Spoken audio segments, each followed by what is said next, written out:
All right, there we go. We are ready to get started here. So thank you so much for joining us today for Citing Made Easy with Zotero. So we've got a couple things that we are going to be doing today. So after this session, ideally, you will be able to explain why attributing others' work is important, describe what a source manager is and how it works, and then ultimately be able to use Zotero on your own device. So really the purpose of this session is to familiarize you with Zotero and then get it set up so that you can start using it right away. So that is our plan for today. For those who are on the Zoom side of things too, we'll be working with you too to make sure that you get everything set up on your computer. So just to start off a little bit here. Now, you're in graduate school, so I'm sure that this is a little bit of review here. But why do we need to attribute others' work? Well, it gives credit where credit is due. It's going to be very important in our work, especially at this level, to make sure that we are attributing others' work properly, citing it properly, making sure that our reference lists are accurate. It shows academic integrity. So outside of that, of just giving credit where it's due, you know, in academic integrity, here at ISU, we have a student code of conduct, where if you were to be found to have not cited your materials accurately or given appropriate attribution, that could be a violation. So that is one of the reasons that we love to introduce students to Zotero, is because it helps streamline you know, saving sources and citing them appropriately as you're writing so that you don't have any issues with that. And then it is consistent. It helps you evaluate, it helps others evaluate your work. It helps you evaluate others' work if it is appropriately attributed. So that is the why for why we're here today to talk about Zotero, right? So when it comes to attributing, you know, when do you need to do this? Of course, when you quote a source, or you paraphrase someone else's ideas, or when you state a fact that is not common knowledge. So whenever you're pulling from others' research, others' information, it's important just to add that attribution so that we know, you know, whose work you are referencing moving forward with that pursuit of scholarly production. So when it comes to attributing others' work in your papers, assignments, that sort of a thing, there are two parts to it. There is going to be an in-text citation as well as a reference list entry. So generally what you'll have as you write your paper is that in-text citation so that folks can, or readers, I should say, can find a specific idea and then, you know, understand where you found that idea. So they could go back to the source and do their own work. The reference list, of course, is going to be that that full list of the sources that you used, which will make it really easy for folks to review your work or to, you know, do a little bit more reading on the topic if it's something they're really interested in. So that again is just the why for why we're here today, but let's get into Zotero. So what is Zotero? Zotero is a source management software. It is a tool that will help you keep track of sources and automatically create in-text citations and a reference list or a bibliography. So for those of you who are in the Zoom room, as well as those here, have you used a source management software before, or have you heard the term thrown around? Okay, and is it Zotero that you've used or a different one? Oh, perfect, excellent. So, okay, there is some experience with Zotero and other software in the room. What about those on chat? Okay, Bree saying this is the first one that you've used. Excellent. Well, you've used Zotero a little bit. Okay, great. So there'll be ample time to ask any questions that you have about it, especially since it sounds like this is not everyone's first go at using Zotero. But in terms of working with Zotero, what's really great about it is that it will allow you to organize your sources into folders. You can share your folders with others for group projects.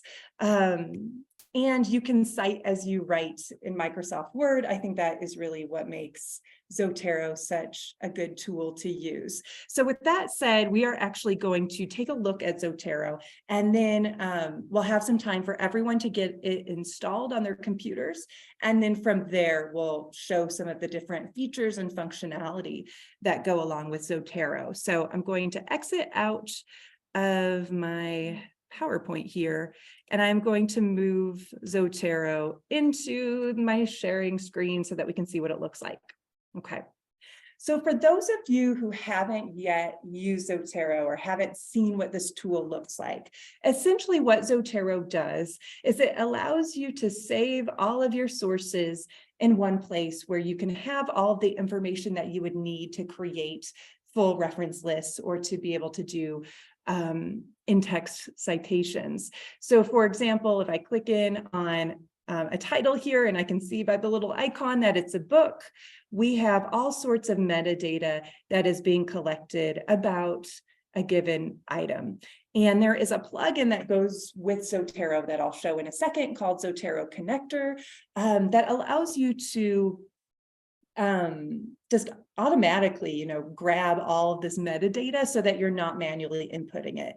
Now, granted, if you needed to input something or maybe the generated data that shows here, maybe it was incorrect, you can, of course, go in and change any piece of metadata that you might need to change. But at its core, what this is just a library where I can save all types of different sources, and it's going to save metadata in here for me. Now, what's also nice is that it allows me to add in any kind of notes that I might need. So I think here's one where I added the DOI in a note. Granted, I'm not sure why I did that. I could have just added it into the info, but you can add additional notes or comments or anything that needs to go along with the source and why you saved it. You can also tag it with terms or metadata for ease of searching. So if you have, tons and tons of sources that you're saving for your dissertation or for your thesis, this will help you organize them, and you can have, all of your different folders. So you can see in my library, just to get started, I like to show that I've got, not tons of folders, but quite a few folders in here with different sources in here for whatever it is that I might be working on. I also have several group libraries in here too. So one of the things that makes Zotero really useful is the group library. So for example, I teach a class, IDS 117, and I actually use that in my classroom, and I share all the readings with my students this way. So that's how I use it. But for you, you might say, hey, I am in various group projects, or I'm working on collaborative research. You can make various groups and then share all of your resources there so that you both can access them, or a larger group can access them. So it's really useful in that regard. So this is what Zotero looks like. Now, the magic of Zotero, I would say, comes with the cite as you write functionality. So if I open up a Word document here, and naturally it's going to open, oh, there it is. It is opening in the screen I wanted it to. If I open up a Word document and I'm starting to write a paper or whatever it may be, I'm just going to start writing my paper, and I might, get to a point where I need to add in an in-text citation. And so I think what makes Zotero really special is that this Zotero tab is just automatically added into Word when you download Zotero. So if I click in on that, you'll see just a couple of different menu options where I might be able to add, choose to add or edit a citation. And it will pop up a box that asks me what citation style I'm using. I tend to use APA 7th, so I'm going to go ahead and keep that. And it will pull up a little box. There it goes, which will allow me to search that library that I was just showing. So I can search for, whomever it is that I want to cite in text. So I'm just going to add in, someone here, and, I can continue citing and then add another citation and hit that little button again. So it's pretty easy to use. It just ties back into my library. I can, keep on citing until I'm done. And then once I've finished writing my paper, all I have to do is hit this add edit bibliography. And it has created that bibliography for me using that metadata that was populating my library. So I do always remind people to double check the citations. It can automatically grab data that's incorrect. And so that is something that you're going to want to keep an eye towards. But this just makes things so much easier, so much faster than having to do everything by hand. So before we go any further, what I'd like us to do is take some time getting Zotero downloaded if you don't already have it downloaded. And so the way that you can do that, and I'm going to pull over my browser into my sharing screen, is you can go to zotero.org. Let me get this pulled over. My computer doesn't want to cooperate right now. Got too many things in the way.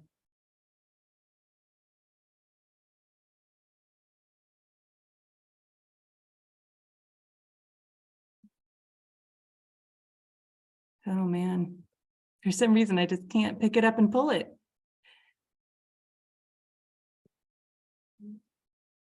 It's making me crazy. I've just got too many windows. Okay, let's see here.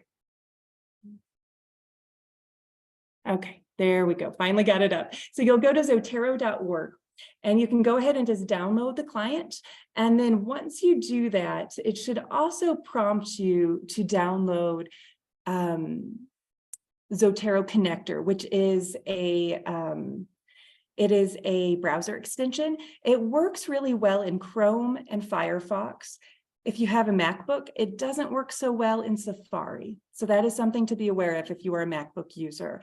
But I'll give you some time just to get that downloaded onto your computers, and then we'll go from there.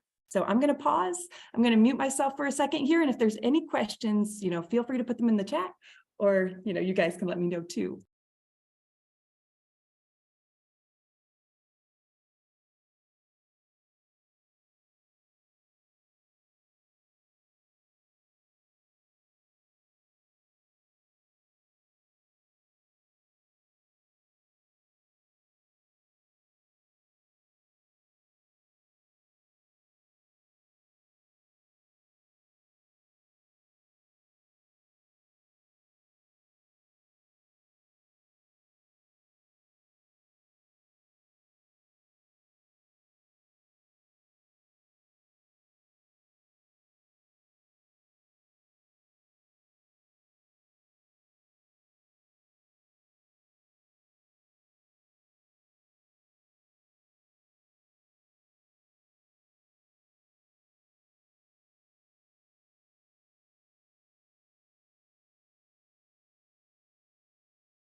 Okay, so it sounds like in the room here, everybody has it on their computer. Bree, I know you said that you've already downloaded it, so I think we are good to go in terms of having things downloaded.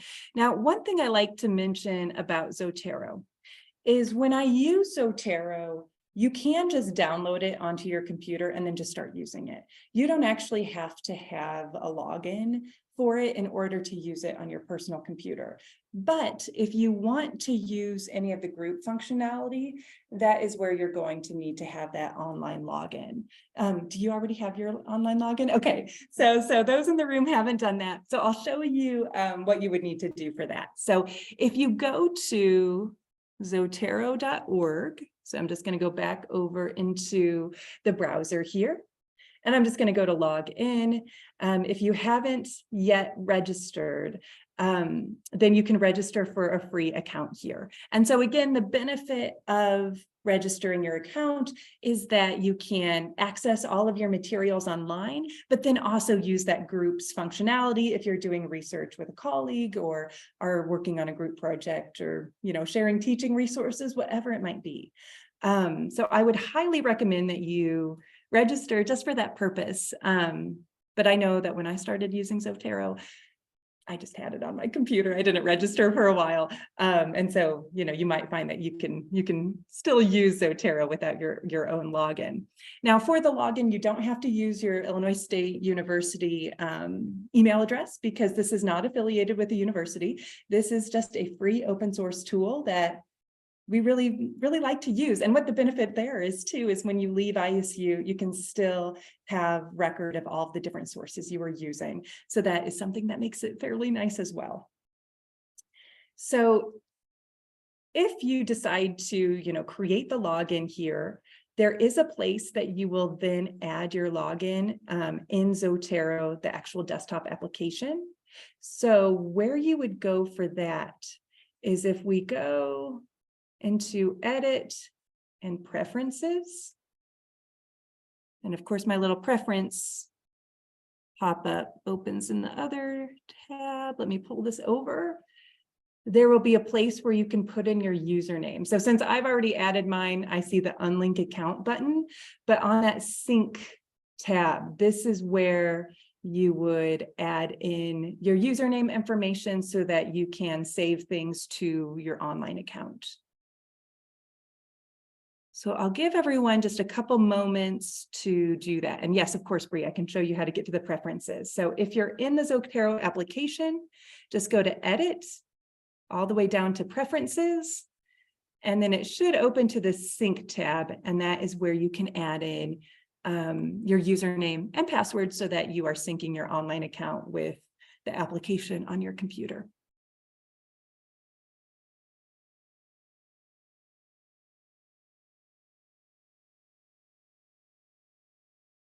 And for those who might watch the recording, Jennifer noted that on a Mac, it's at file settings. So in case there's any confusion as to where that is, because it is a little bit different on a Mac than a PC.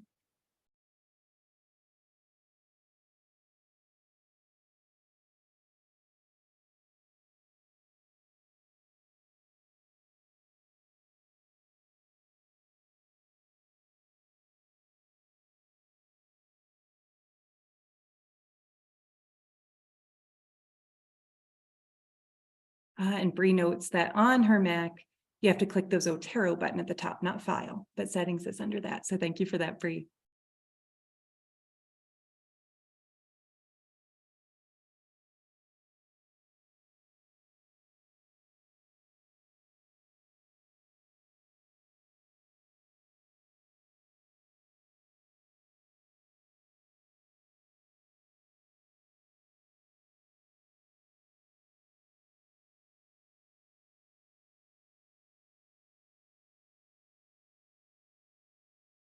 All right, have you been able to set up an account, or are you doing that, or all set? Okay. All right, so that is one thing that I would recommend doing, just to get that all set up. And you can see, I've got my group libraries and such in here, but if you were wanting to use the group libraries feature, that is something that is set up on the Zotero website. So if I go into Zotero, if I just log in and see the web application, you can see, all of my materials are going to populate for me. So it looks fairly similar to what the actual downloaded application looks like, in the sense of grabbing all that metadata, all that good information for us. But we also see my group libraries. And if I needed to maybe create a new group for working with colleagues, or I needed to change some of the settings of my existing groups, this is where I would do that. So if I click in on groups, this kind of looks like a little bit outdated of an interface here, but this is where you can add a new group. And this is also where you would find any invitations for groups. If, say, you had a colleague that said, oh, I created a group, I invited you to it.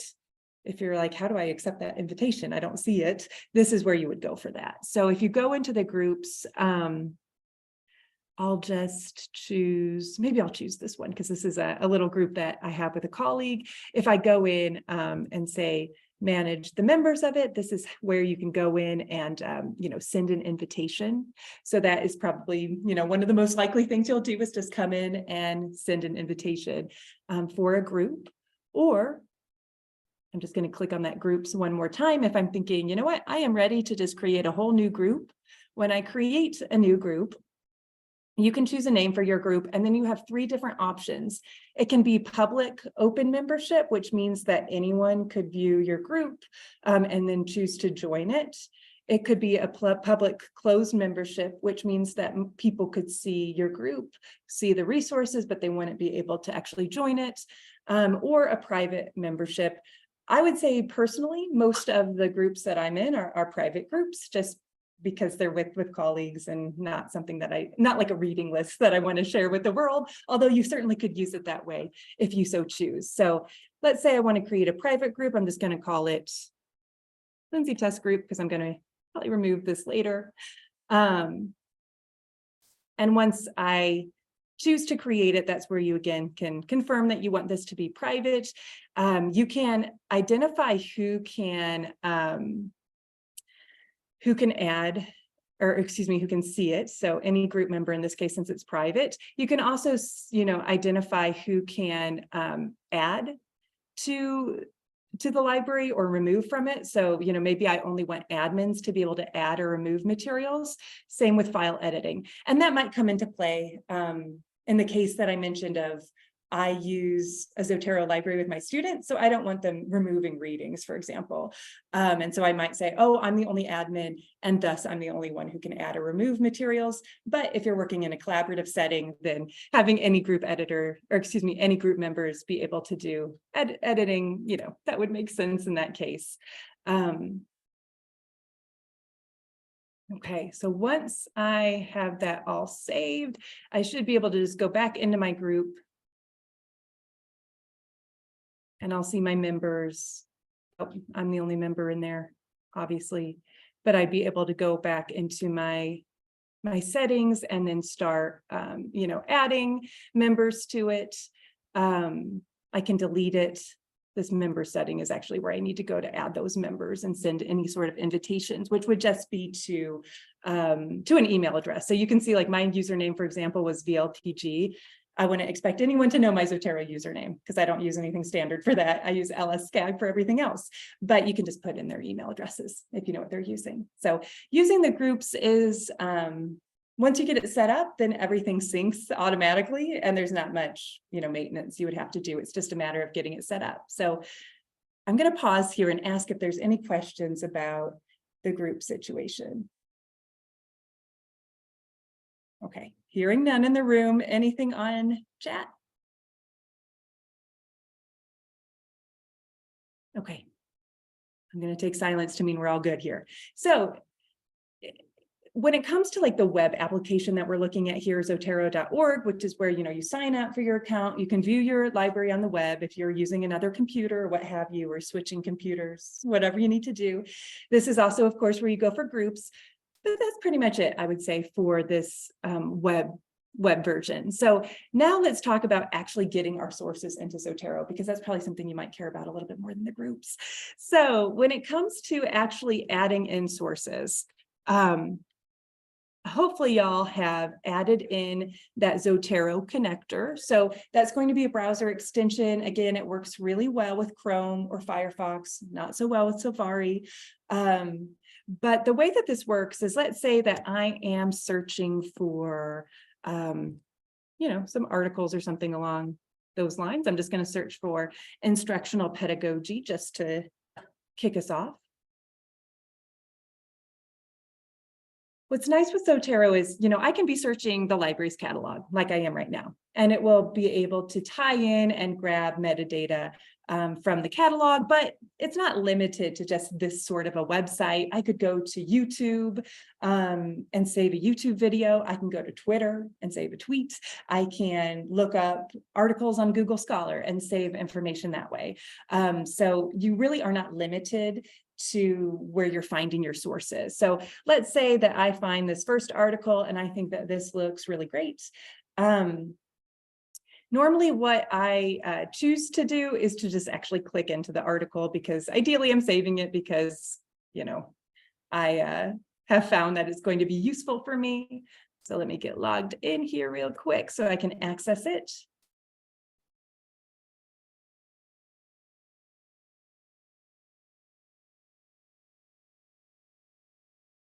There we go. And let's say that I want to go ahead and save this. There is this little icon. For me right now, it's displaying as a little piece of paper. As I'm hovering over it, it might be a little bit challenging to see, but it says save to Zotero.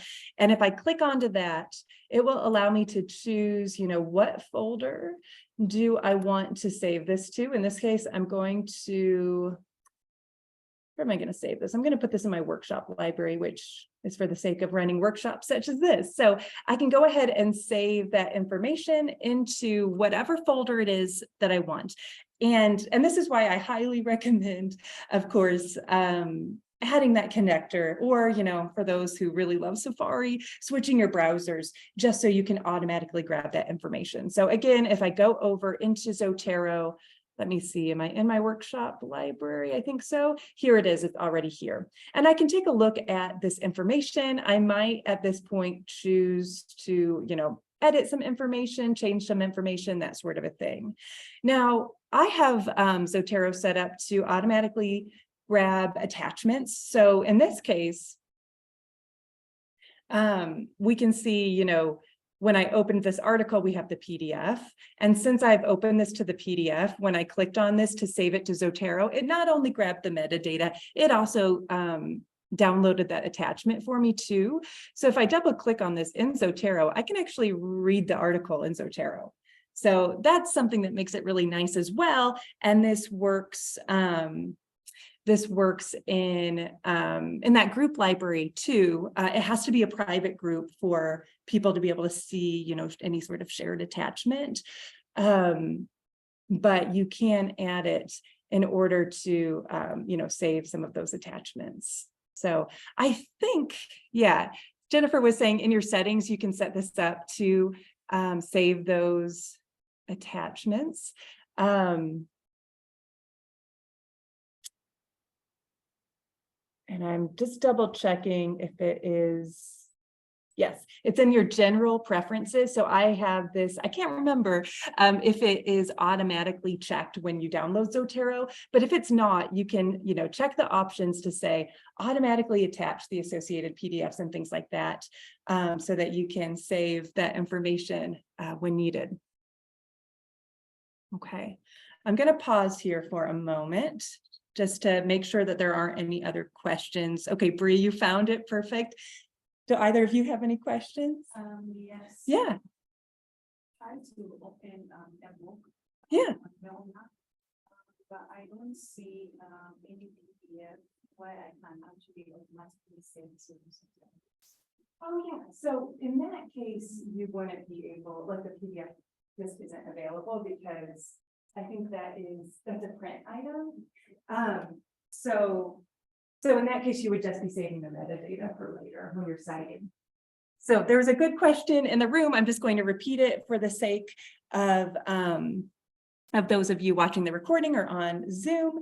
If, let's say I go and I find something potentially in the Milner catalog that I'm interested in, like even, for example, and this would happen too with ebooks, is generally we can't, download the full PDFs of them. And so if, let's say, I find a book that I'm interested in, and this one turns out to be an ebook, so that actually works fairly well, but I would see the little book icon up here, and I would be able to save my information to the Zotero library, but of course there's not going to be an attached PDF or anything like that, because in this case, per our licensing restrictions, we wouldn't be able to download the whole thing anyway. So in this case, it's just record of it, so you don't forget about it. Okay, are there any other questions? So far making sense? Okay, perfect. So I'll show you too. Let's say, I know that you mentioned that you had used other source managers in the past. For those of you who have used source managers, or maybe you are finding, a lot of different resources where you're using either RIS or BibTeX files, you can import those into Zotero. So that is an option. So these RIS or BibTeX files, they're like text-based files that would have all of the information that you can then upload into Zotero. Maybe I won't go over that right now because it's generally not super common that people need to migrate a lot of information, but I will show you for the sake of if this arises in the future. We have a library guide on Zotero, and I'm going to put that in the chat as well. That goes over, how can you add sources into Zotero, which, I showed you the browser add-on connector, but this RAS or other file formats would go over if you actually had like a file worth of materials that you'd found, and then you would save them elsewhere and then kind of exported it into an RAS or a bibtex file. You can certainly input those into Zotero, and it's really pretty easy to do. You would just follow these instructions, but I just want to share that there is a way to manually add that if you need to.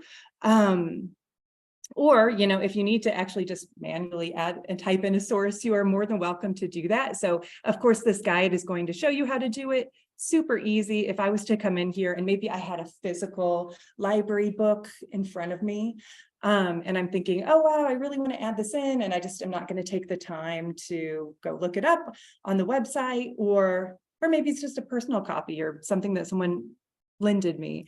I can just go in and say, oh, I want to add a book. You can also see other options here, book sections, film, all that jazz. But I could say, okay, I'm going to add a book in here, and then I can start, adding in all of the metadata manually. So I guess my book is called Lindsay's Data, but at any rate, you can certainly go in and then edit, modify, change things any way that might seem, meaningful. Okay.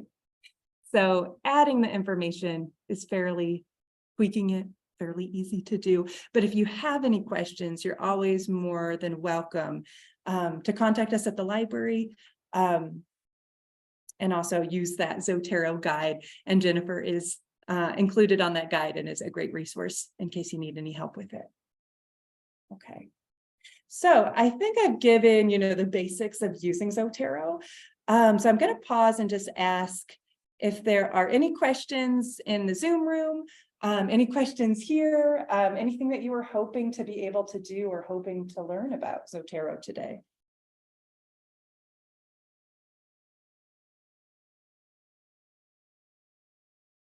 Okay, feeling good. Okay, so I do see in the chat, how do you generally find DOIs? So I guess it depends on the source that you're working with. So often if I have found a resource online, I'm just going to go back to this particular example that I pulled up. So I found this, I searched in the catalog and I found this article that looked pretty good, right? And it just opened to the PDF. And so, I could start reading. Normally what I like to do if I'm specifically looking for the DOI is just to hit this detailed record.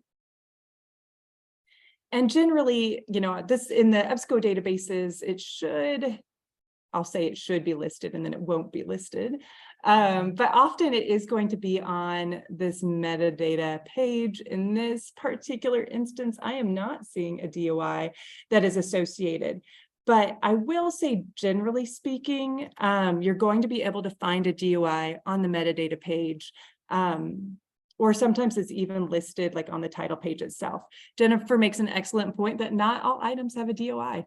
So if you're missing it, it might just be that it doesn't exist. But I will say, generally speaking, if you have opened up,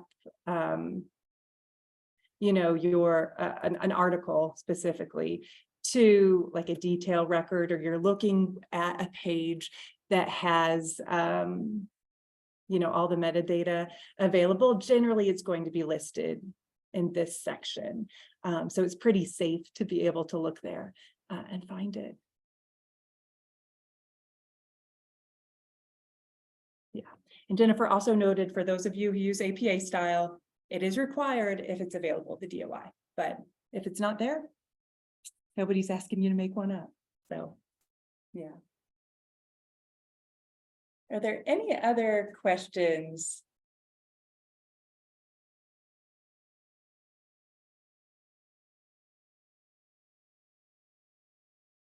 Aha, so there's a good question here in chat.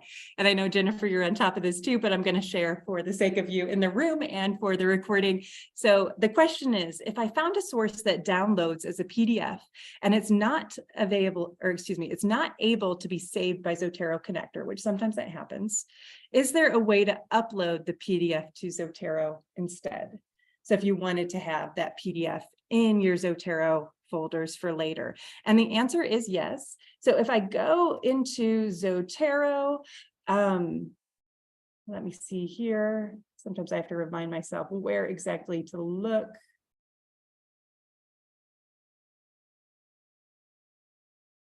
I believe it's just the import. And Jennifer, you can correct me if I'm wrong. I can also go to the guide to remind myself, because this is something I don't do super frequently, but it is something that we can definitely do. Oh, perfect. You can just drag and drop the PDF right into the library. What do you know? So in terms of adding PDF files, you can, yeah, drag and drop it in. I'm just seeing if we have other information here, but let me see if I can find an example so you can see what this looks like. I'm going to get rid of that. Let's say that I have a PDF that I want to save. Doesn't matter what it is. Let's say I want this COM 201 syllabus. I'm just going to drag that, drop it on in. And there we go. Cool. Free notes is way easier than expected. I will agree with you, since I had forgotten how to do it, but it is super easy. So yeah, you can add in that information too. And in this case, I just added in a syllabus. So I will probably go in and then, manually edit the name and other metadata, just so it is actually more useful if it was something I was going to be citing in my works. But yeah. Perfect. Any other questions that y'all have? I'll admit, those in the room, those on the chat, you're all already power users. So I came with very basic information. So I appreciate the questions.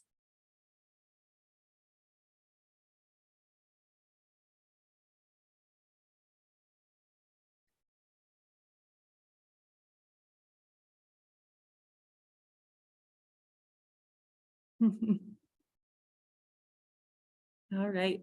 And if there's other questions, feel free to put them in the chat. Otherwise, this is really the information I had to share. If you want to take some time and just kind of play around with it, I find that is really the most useful to getting to know Zotero, because it's fairly straightforward.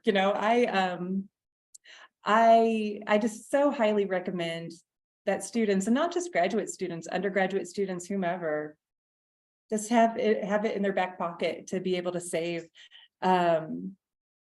information in this one place. Because then, yeah, once again, just to reiterate, if you just downloaded Zotero, when you open Word again, you should now see that little Zotero tab in Microsoft Word, and that's what's going to allow you to cite as you write. One thing too is, once you have finished writing your paper, maybe you want to make it so that like the citations become, I guess, stable and part of it, is that I can then like unlink the citations, which will make this into more of a static paper that I can then share.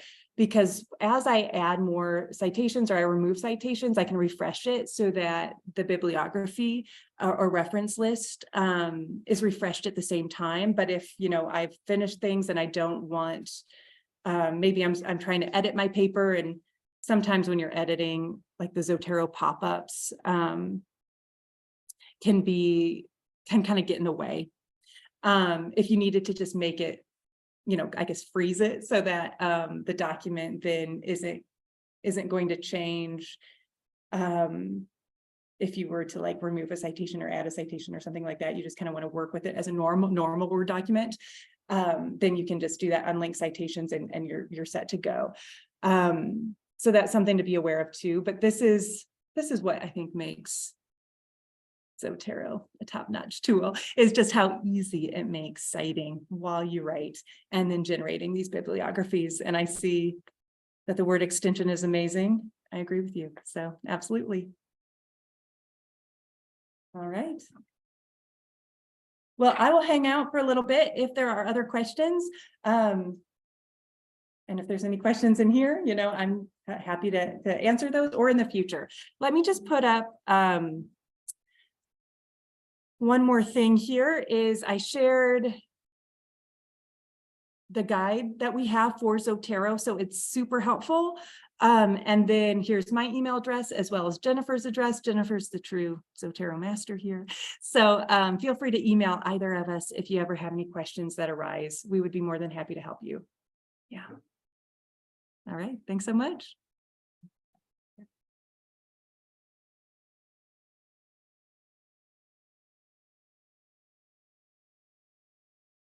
Thanks, Jennifer.